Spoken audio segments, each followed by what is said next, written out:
Welcome, everybody. I'm thinking we can go ahead and get started. People will keep filtering in, and they'll be welcome to join us. And we're in for a real treat today. So welcome. My name's Amy Marcus. I'm a community ambassador for Terra.do over in the San Francisco Bay Area. So I've been helping with some in-person events throughout the year and host a lot of these online events as well. And I'm an alum of the Learning for Action cohort from about a year ago, whale sharks. That was really great. So I want to introduce our guest. So I'm going to keep admitting people. Sorry, so I got to click that button every time. Veslemøy will be sharing more about her journey. And I'm going to share a brief bio on her. She'll share a bunch more about her journey and her insights and her learnings. And then we'll have a Q&A at the end. Depending on how big our group gets, we might still use the Q&A function, but otherwise we'll invite you to hop off mute and share your questions live with her. All right, so with a foundation in petroleum geophysics, Veslemøy Klavenes Berge made a radical shift back in 2016, pivoting from a career in oil and gas to a path of intertwining a fulfilling life, meaningful work, and a sustainable planet. Out of her own company, Bycause, she has worked on a portfolio of different projects since then, all related to sustainability and climate in some form. She has also set up a podcast called Stories for the Future, where she shares the stories of people who have changed direction in life and their careers. And recently, she launched her career change program, Repurpose You, to provide the help she desperately missed herself when trying to figure out how to use her skills and experience in a different industry. So I know we're all so excited to hear more about her learnings from this transition. Welcome, Veslemøy. I'll pass it on to you. Thank you so much, Amy. So I think you did the pronunciation really good. Great. Great Norwegian. Okay, I will start by sharing my screen, I think. We'll see if that works again. There. Give me a thumbs up if you can see it. Yes, perfect. Now we'll just move us a little bit. And I see a Norwegian in the audience. So that's great. So first of all, thank you so much for letting me share my story and also giving me the opportunity to talk about a topic which is really, really close to my heart. And that is all about what you see in the picture here, building bridges from oil and gas to climate careers. And with my background and my story, I feel that I have a golden opportunity and also perhaps kind of a obligation to serve as a bridge builder. And there are many more of us. So I would really like for us at the end here to talk more about how we can be better at bridge building. So yeah, I'm very curious about what you think about this. So first, a little bit about me. This is me, not the smiley face, but the one behind. I looked like a boy. My mother cut my hair for years. So I grew up, or I was born in Norway, so which is a country rich from oil and gas, as I guess you know. And I grew up in another oil country, Qatar. So here you see me playing on the oil pipelines. So this was kind of my oil and gas was a normal, I was surrounded by it from childhood. So I'm not one of those that grew up with parents who grew their own vegetables, or I don't have this background, quite the opposite actually. And when it came time to kind of choose my direction and my studies, I would say I fell into petroleum geophysics more or less by coincidence, because I was, it sounds a little bit strange perhaps, but I was drawn to natural disasters, not natural disasters, but forces. So very fascinated by earthquakes and hurricanes and things like that. So I chose geophysics. But most people that studied geophysics, at least in Norway back then, ended up in oil and gas. So I did too. And I worked in that industry for a decade. I also had a period worked as a system engineer within satellite communication. But that was just because, you know, the oil industry goes up and down. So when I finished my studies, there were no work for geophysicists for a period. So then I went into the satellite communication. But yeah, and apart from that, I'm married. I have 2 boys, aged 10 and 13, and I live in the south of Norway, in Tønsberg, which is Norway's oldest city. Then you learned that too. So here you see kind of the meat of the story. In 2014, I got what ended up being my last job in oil and gas. I had just finished maternity leave. We had moved out of Oslo, the capital, and everything was great because this job was in my neighbor city. It was a great location, great pay, everything was great. But then 2015 and 16 happened, and there was another downturn in the oil industry. A lot of people lost their jobs, and I did too. And to just make it a little bit more interesting, my husband also lost his job because he was in the same industry. So we kind of went from there to there in a very short time period. And now I want to quote Newton. I actually studied gravity at the university. I used gravimetric data to predict or to kind of figure out where the oil and gas sources were. But the way that I have used Newton during the last years is his first law of motion, which states that, I have to read this because I can't remember it. If a body is at rest or moving at a constant speed in a straight line, it will remain at rest or keep moving in a straight line at constant speed, unless it is acted upon by a force.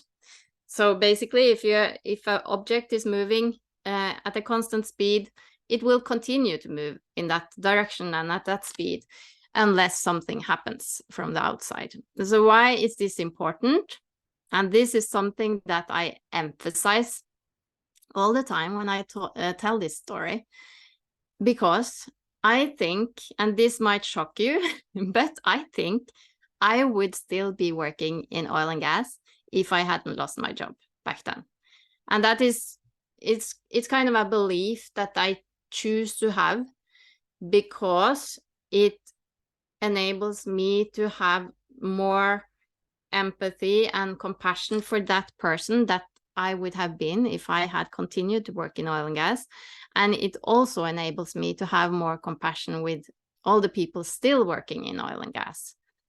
And I think that is important, because when things are okay and good, and you are surrounded by people who is kind of just reinforcing or telling you that what you're doing is good, and you are, when you're working in a company, you are loyal, you are, if you enjoy your colleagues, you will have that kind of the echo chamber, I guess we can call it. But because this happened to me, I had to rethink everything, and this could take a while, so I'm going to make it a little bit shorter. A lot happened in the coming years, but I will take kind of the main highlights. So I will explain this image in a minute, but the first, I think that when you lose your job, it's very much the same reactions as with any other crisis. You go through the different stages, from shock to anger to depression, and all of the different stages. I think maybe my biggest, the toughest thing was like after I was kind of this desperation phases had passed, I had this major identity crisis, because if I wasn't longer a geophysicist, who was I? So I guess you can imagine this yourself. You have your work family, you have we had these yearly events, conferences that we went to and met like colleagues from other companies, and it was kind of a big it was a big thing to lose all that. And I didn't have a clue about who I was and all that. So, but the image here is something that I have kind of just figured out in my head, and I use it a lot. And that is to kind of, because we have so much identity connected to our careers and our jobs, I decided to just look at my career as a geophysicist, or my everything I knew, as a big, thick, beautiful book. And it's still there. I just put it up on the shelf, and it's still there. I can take it down, so I can, if someday I can use it, and sometimes I also use it because there's knowledge there that I can use from time to time. But it's nothing that I have lost. It's not in vain in any way, and it's something that I'm proud of still. So that's that image, and I use it quite a lot also when I work with people now, just to kind of put it on the shelf, and don't limit yourself to that identity. But another thing was that I felt really sorry for myself. It was, as you can imagine, two of us losing our jobs at the same time, and I felt that nobody understood how we were. But then I started to look out in the world, and we can see the same now, actually, that most of the problems that we have are small compared to a lot of other problems. So in 2015 and 16, at least in Norway and Europe, the refugee crisis started to become very much in the news. And people drowned in the Mediterranean every day, and they still do, by the way. But I remember so clearly this image of the little boy on the beach. I guess some of you have seen it.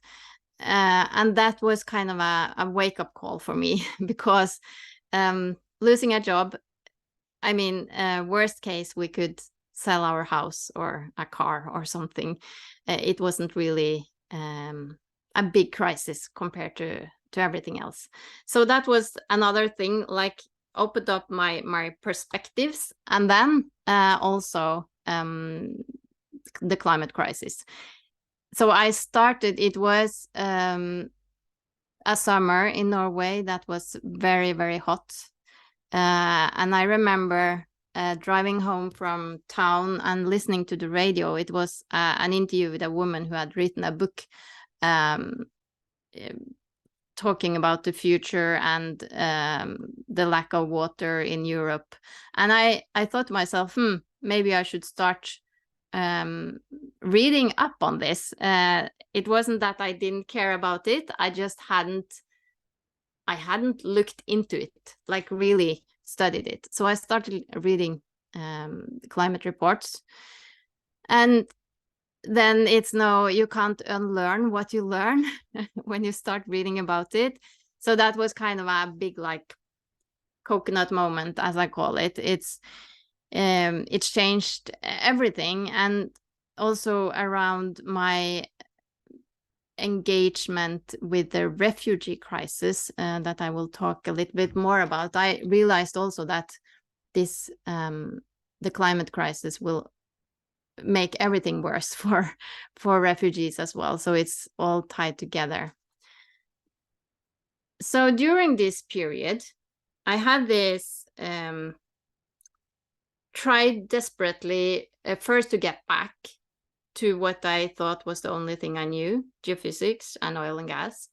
And then when I realized that it would be really hard during this period, I started to try to fit into what I thought that the market was looking for, and what job ads were asking for. So I remember starting to study water management because that was something that I saw was in demand. And I did this kind of without thinking or going into myself and asking myself what I really wanted to do. But I came across this TED talk. It was this guy called Scott Dinsmore who had a TED talk. You can look it up. It's really good, I think, called "How to Find Work You Can't Not Do." And that kind of, okay, yes, I understand now why it's so hard for me to sit down and study this topic, because I didn't really have the passion for it. So then I decided to go deep and kind of start from scratch and try to figure out what I really enjoy doing. And, you know, it's all these things that going back to your childhood, thinking about what you really enjoyed doing as a child and all that. And one example is that I always liked to write, but it had never been in my imagination that was something I could turn into an occupation or work. So I started writing, among other things. I started a blog. But then back to the thing I learned about the climate crisis. I went to yeah, this is me. I went to Al Gore's climate reality training in Atlanta. I guess some of you have heard about it. It was really good. It was an eye opener and also a great network and community and great learning. But I came home feeling like this. And you know, when you have, if you have experienced something really kind of life-changing, it could be an accident or somebody died or something, and you go out in the streets and you think it's so strange that everybody is reacting as they always are. So I felt like that. And I remember thinking that how can people talk about their holiday or football or dinner, what they're going to have for dinner when we have this crisis, and why are not everybody working on this and talking about it? So I started almost like this, like listen, but that is it's not very productive to run around like this. So I changed my strategy after a while, but I can still remember this feeling, and it's still there to some degree, and I guess all of us have that. But I decided then to dedicate my work and my career to help in some way or another, and that could be many ways. But I'm not going to move away from climate and sustainability work again for the rest of my career. I'm certain of. So this is another image that I have kind of, I've used Midjourney and AI to create these images, and that's fantastic because you can get things looking exactly like it looks in your head. So this I call the opportunity corridor. You can see the door at the end there. That is where I imagine myself at the beginning when I lost my job. This door was really closed, very hard to open, and I was desperately banging on that door. And the most frustrating thing was that I could see some people sneak past me and go in the door, through the door, but I wasn't let in. So that was extremely frustrating. But something happened. And the exact moment was I went to an event at a technology incubator in my hometown, where I met a lot of engineers and people kind of similar to myself. And I realized that people, no matter what kind of, I felt I had this really, really narrow and niche education. I mean, seismic interpretation, it's not, I didn't think I could use it for anything else. But I met then people that they could be mechanical engineers working with food, for instance, or anything. So I suddenly realized that I'm not tied to my education. I shouldn't let that limit me. The opposite, actually. So I imagine myself then turning around at the end there and looking down this corridor and just seeing all these beautiful doors down the corridor, and some of them were wide open, some were a little bit open. I could go into the different rooms, I could explore and kind of follow my curiosity into the different rooms and check out different opportunities. So that was kind of a major shift in my mindset when I experienced that, and that is something I want to bring forward to other people that are thinking the same thing, that they have this narrow background. That is absolutely not true. So now I'm in this phase where I started to reorient. So in the middle top there, you can see an image from refugees. So I started actually working with corporate social responsibility because I wanted it to be easier for people through their workplace to engage in causes that they cared about. So I started this project. I started my own solo company, and I started a project, got some funding for it, and tested out different ways to contribute. And also at the same time, I worked on, I discovered this Clifton Strength Finder. I still use that test. It's kind of online test you can take to see where your top strengths are. And I found that to be really, really useful, because I could understand why parts of what I've been doing back in oil and gas wasn't really aligned with what I was really good at. So it was also a wake up. And I started my company Bycause, as I said, and I started to listen to a lot of podcasts, and I got really hooked on listening to podcasts, and I learned so much. You can find a podcast about anything. It's quite amazing. Just search for any topic in your podcast player, and you can learn so much. So after a year, maybe, I decided to start my own.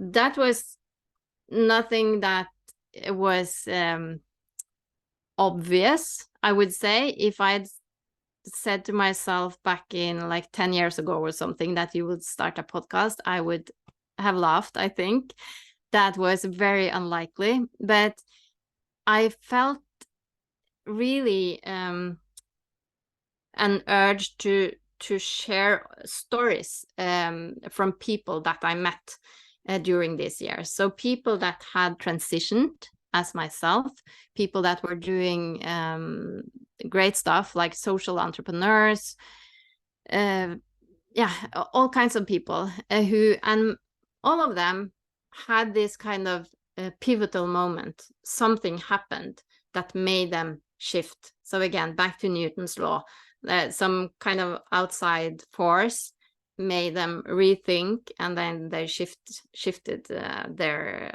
course.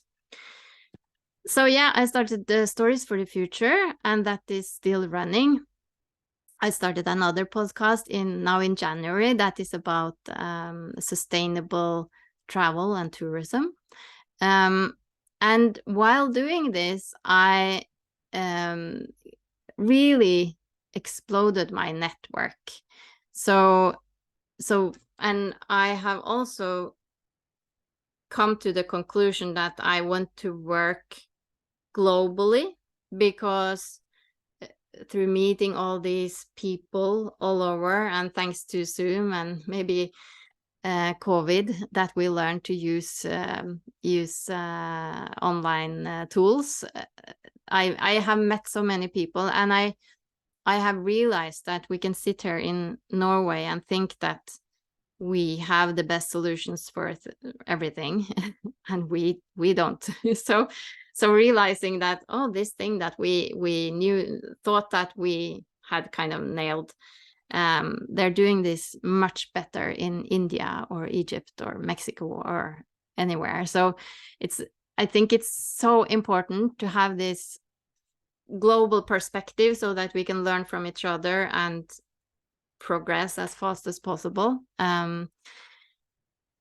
Yeah, and this last picture is from me being it's just a photo shoot, sitting there pretending to work. This is from the period I was working as a sustainability consultant. So that is another point I kind of want to highlight a little bit, because it's easy to think, for me, it was easy to think that, yeah, I want companies to become sustainable. I enjoy like entrepreneurship. I like business. I was drawn to that kind of that area, and sustainability is something that is very important to me. So yeah, sustainability consultant is great. Not so great. So after working as that for a period, I realized that it's not something that I thrive in, and that makes me do not so good work, I think. So not that I didn't enjoy it, but I could be better in another role. So I think that is important to think about as well, because it's very easy to jump into a direction because you think this is the right way, and this is the correct thing for me to do now, but not always. So here's just my 2 podcasts. I mentioned that I started a blog, and that was some advice I got a while back, to when you are looking to figure out what you want to do, and try to get sorted in your head. Also try to bring it out into the world and talk about it in some way. So I started writing, and today people would maybe choose writing on LinkedIn or Substack or Medium or something like that. But even more efficient, I would say, was starting that podcast, and then that second podcast. It's a fantastic way to reach out to people. It's absolutely not the easiest way. It's quite time consuming, but it's I have never met anyone so far that have rejected me when I have reached out to them and asked them if they want to be a guest on my podcast. So it's a fantastic way to learn about a new topic. So when I got really enthusiastic and interested in sustainable travel and tourism, I didn't know much about it, but then I thought, let me do the same thing again and start a podcast about it, because then I will meet the people who know the most about it, and I will learn in a very fast way, I would say. But it's a lot of work. Just a warning, but if somebody is considering it, it's a lot of fun as well. So yeah, as I mentioned, I have been working as a sustainability consultant for a while, but this summer I decided to jump and do what I have been thinking about for a long time.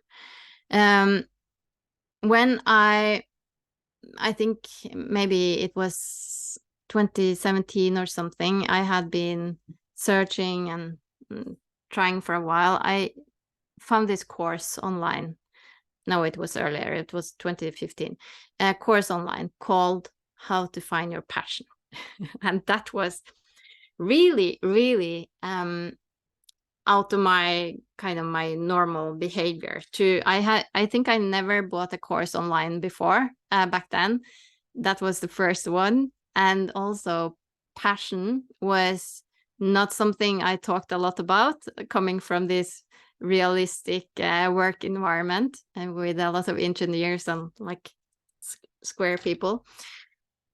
So, but I bought it because it was this guy that had that TED talk I talked about that had created that course. And that course changed everything. That made me kind of realize that in order to do my best work, I need to enjoy my work. And the work that you enjoy is often also the work that you are good at. So you have this ikigai, you know, the thing you like, the thing you love to do, the thing you're good at, the thing that the world needs and people will pay you for. So, but I remember thinking back then that, oh, I wish this course could be also created in a way that people like me or engineers or like people like that would be more likely to buy, because I think maybe that how to find your passion is not speaking to everyone. So I've been thinking about that ever since. And now this summer, I decided to go for it and create it in a way that is very much based on my own experience and what I needed back in 2016. I didn't need, or perhaps I needed it, but I wasn't looking for a career coach. I wanted somebody that had been in my shoes, that could kind of point me in different directions and not say that go that direction, but suggest it. And if you go that direction, you might experience this, and try to avoid that trap, because that is maybe a dead end. So I wanted somebody that could kind of help me because I was completely lost. So that is what I want to do now, to help people that feel misaligned in their work, to find both more happiness and balance in their life and career, but also enables them to have a bigger positive impact on the future. Yeah, so it's basically it's consists of these 3 parts, which is go down, discover or define your core values, and your strengths and weaknesses and your non-negotiables and all that, very as a normal career course, I would say. But then the difference is that we also look out and consider all the challenges that we are facing on the planet today, and how can I fit in, and how can I contribute, and where does my interest or my curiosity lead me.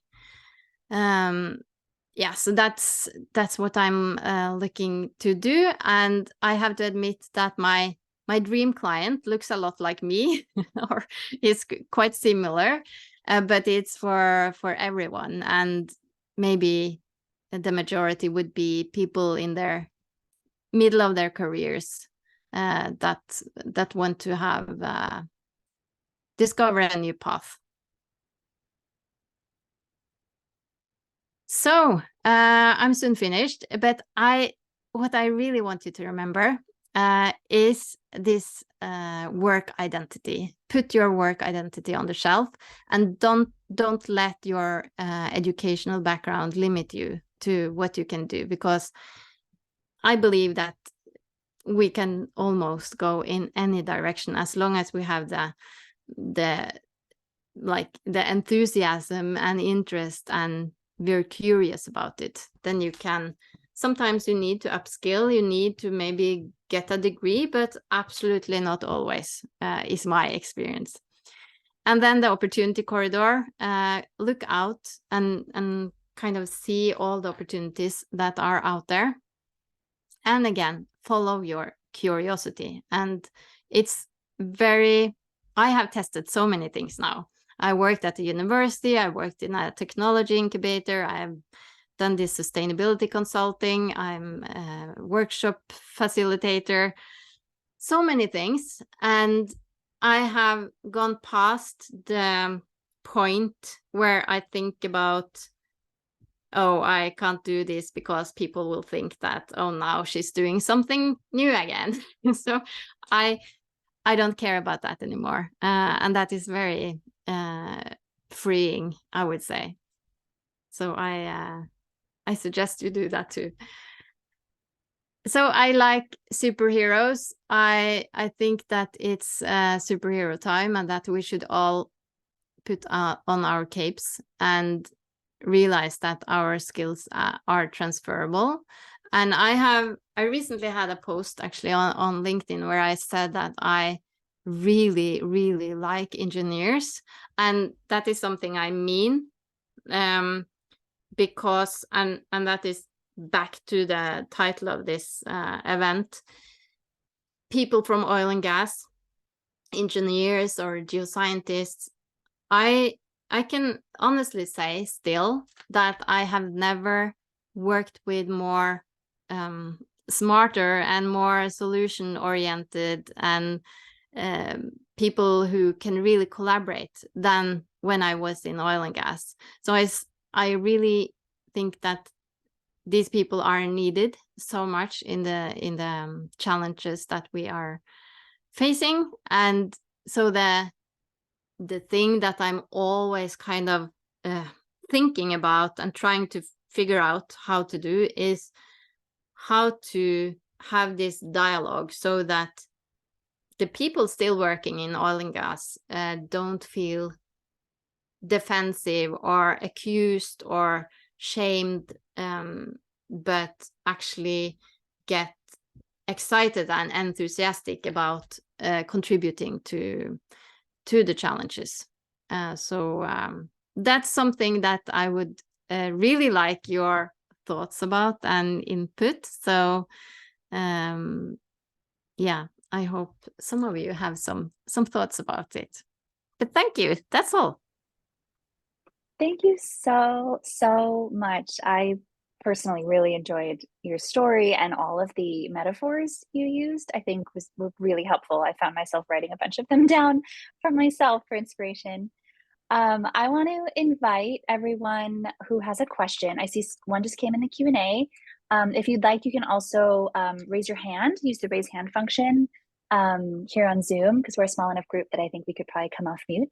But I'll start with Connie's question here, and then I have a couple of other questions of my own if folks are struggling.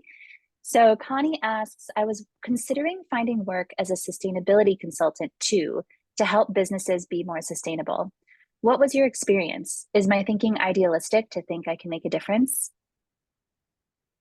No, absolutely not. I think really you can make a lot of difference. So the last period I worked helping companies become B Corp certified, and it's a great tool, and it's very practical. And the woman I was doing this together with, we collaborated. She's brilliant at it.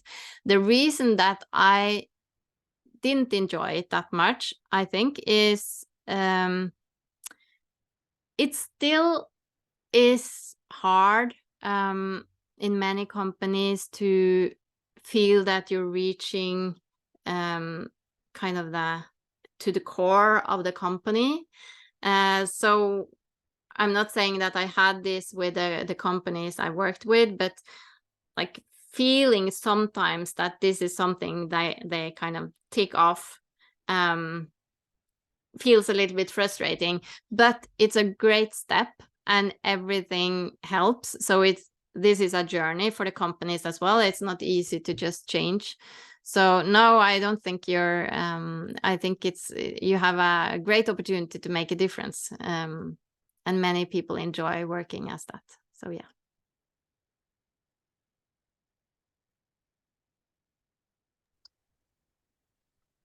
Thanks for that. I see Connie saying thank you in the chat as well. I might propose one of the questions I wrote down while we're going, and folks can keep reflecting. Please do use the raise hand function or use the Q&A. I loved your comment earlier, Veslemøy, about the importance of having empathy for all the people still working in oil and gas. So I was curious how that's manifested in your daily life. Do you have close family, friends, neighbors who still work in oil and gas? And what is that like?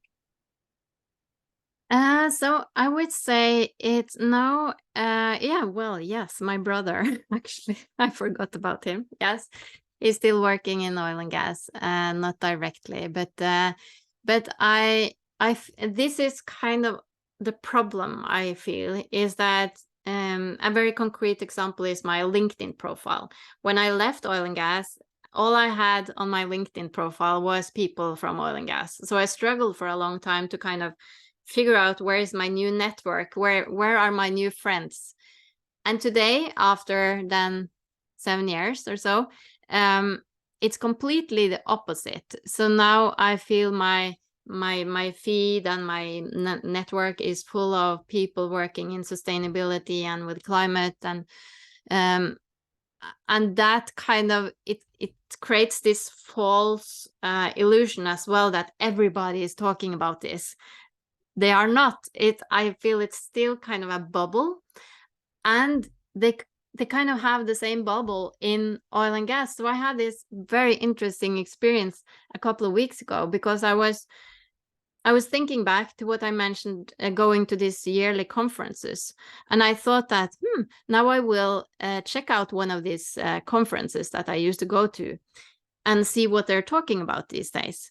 So I went into the webpage and actually discovered that, well, they're actually having a lot on sustainability, and one of them even had this, I see Tom here, I think he would recognize it, this a climate simulator on their agenda. So this was kind of the people working in sustainability, they don't see this. Why don't we kind of, and nobody from oil and gas comes to the conferences that I go to today within sustainability. So it's kind of this mismatch. We're talking kind of past each other. And that is also a problem for me now, because I don't speak to a lot of my old colleagues from oil and gas. And that's a shame, actually. So that is something that I'm thinking about how to do something about. Yeah. Long answer. Yeah, no, thank you for sharing. I'm going to hand it to Louise, who raised her hand, and then we have a question in the chat. Well, thank you so much for telling your story. And I think so. I was also through the 12-week program with Tara, and I remember actually thinking I would really love to, if we could bring some people from the oil and gas industry to learn, to what is actually happening. And so I guess I'm very, very curious about, this actually, like, how do we actually build these bridges? And, like in terms of, are you talking, and I guess you were answering a little bit but are you talking directly to people in oil and gas? Are you doing any speaking engagements or any advocacy, or, as you were saying, kind of climate events, or like what needs to happen? What are the conversations? What are the critical, courageous conversations that actually need to happen between the climate bubble and the oil and gas bubble? Yeah. So last week I facilitated this workshop with this climate simulator that I talked about, and there were a lot of people there from both Equinor, from different working in oil and gas, still engineers. So it was I find they're really interested and engaged, and I really don't see the reason why we don't have more of that. And I also had a meeting with a guy from this EAGE, it's called. It's a global conference for geoscientists and engineers. So I had a meeting with one of the people sitting in the committee, and I suggested to him that could I invite myself to your conference, which is in Oslo this spring in 2024, to kind of report from the inside out or bring it to my sustainability bubble people, because some of them have no clue about things that is actually happening within the oil sector. And yeah, so as I said, we are speaking past each other. So no, I haven't kind of found a solution to it, but I think we should just start going to each other events and don't be so, we're kind of very the algorithms again, we only see what we're mostly interested in, so that doesn't really serve us. But I'm very open to suggestions about how to fix it. Can I ask a follow-up question? And I guess my follow-up question is, have you found others like you? Do you have a community of people who've done the same transition? Yeah, I have. So some of them have been guests on my podcast. Yeah, I wouldn't say we're a bunch yet, but yes, there are more people. So, and people who have made transitions in very different ways. Some have started their own companies, some have kind of developed a skill within oil and gas and used that in a very different area. So yes, there are more people like me. Awesome. And is that globally or locally in Norway? Globally, yeah. Thank you. Thank you. Those are great questions. I have one in the chat from Rob. Excuse me. He says, I have a similar background to yours, 16 years as a geoscientist in oil and gas with Statoil/Equinor, and have been trying to break into climate and sustainability work. In my experience, I know that oil companies employ a lot of engineers and scientists, while climate tech and similar companies employ far fewer. Many follow a Silicon Valley type model for employment. Max 2 to 3% employed are from the hard sciences. What is your suggestion for scientists trying to find opportunities in climate/carbon fields? Yeah.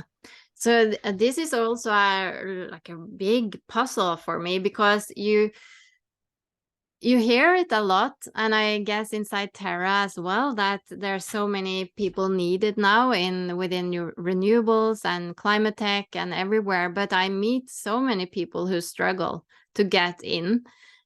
So the way that I have chosen to work with my new program now, at least what I'm testing and believing in the most, is to kind of pass the normal route, applying for positions and doing it like that, also because there's not so many out there, but actually meeting people. So I now use my network, which is big and global, to make introductions so that people can.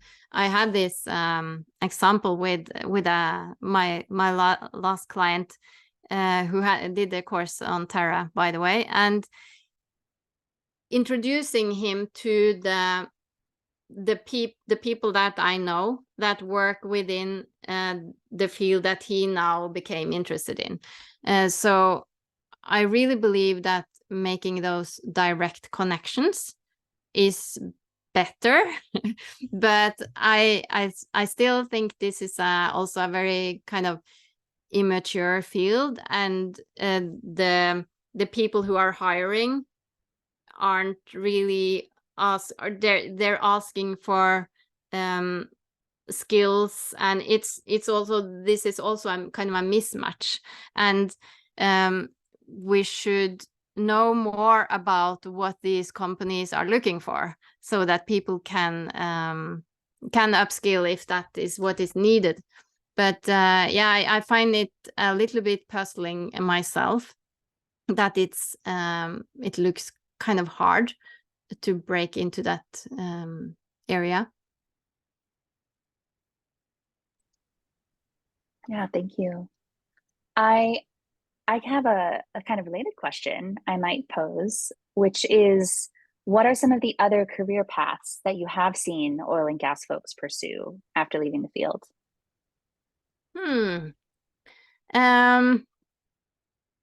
Most of them, since this is what I have been interested in myself, is related to sustainability in some way. But one of my first guests on the podcast, he had this long career from Equinor, and he went into the insurance industry using his skills from machine learning, I think it was, yeah. So that was one area, but then it has been fish farming, sustainable fish farming, and a lot of them, many of them, I would say, have started their own thing because they see that in some way they can use their skills to build something else, but within a different field. So I remember very early, it was this woman, a geophysicist, using her skills from seismic interpretation to predict, what do you call it? Snow avalanches. So creating this tool to predict avalanches, using kind of the same technique as she had used in oil and gas. So that was very fascinating.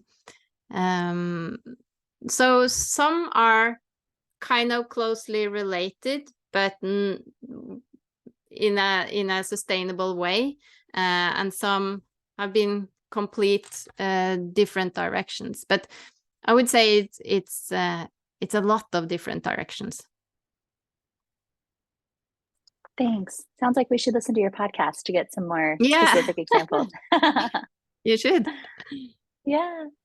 Well, I want to launch the poll before folks leave, and anyone is welcome to ask. We have time for another question if anyone has one, but I'm going to launch a poll just for a quick feedback on the session, so that will stay open while we chat. Anyone have any other questions for our lovely guest? Oh, Louise has another one. Go for it. Yeah. Because you were sort of talking about, that really you would love some ideas and some insights. I guess I'm thinking, if you had a magic wand, right, and you could do anything, like, what would you actually do? What changes would you like to see? Okay, I would in Norway, it's very, at the moment, it's very like in the news about this report that came out from this expert panel suggesting that we stop all oil and gas exploration, or we pause it until we have a plan in place. So I guess it would be also that I don't know. I think it's hard for me to say it when I'm sitting on the outside. So my first magic wand would be to kind of magically put myself within the oil and gas industry now, to kind of be a fly on the wall and see for myself what is happening and how are they thinking. And I heard this on last week's event, that a guy said that I need some concrete, practical facts that I can serve my colleagues around the lunch table, because they're still kind of saying that, yeah, it's getting a little bit hotter, but I don't know, what can we do about it, and does it really matter? So that shocks me. And I would really want people to see the urgency, and within oil and gas, I would really like them to feel become excited and enthusiastic about what they can do about it, because I think they really can do a lot. And there's some of the best and biggest like project organizations in the world, and at least in Norway, and yeah, brilliant people that should put their skills in yeah, in this direction. So yeah, that's a big magic wand. I don't know how to do it.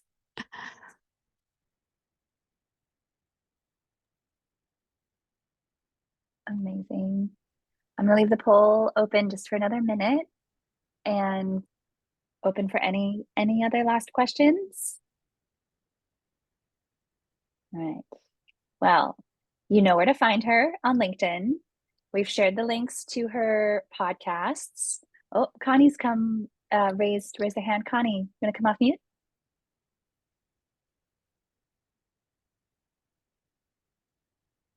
Hi, can you hear me?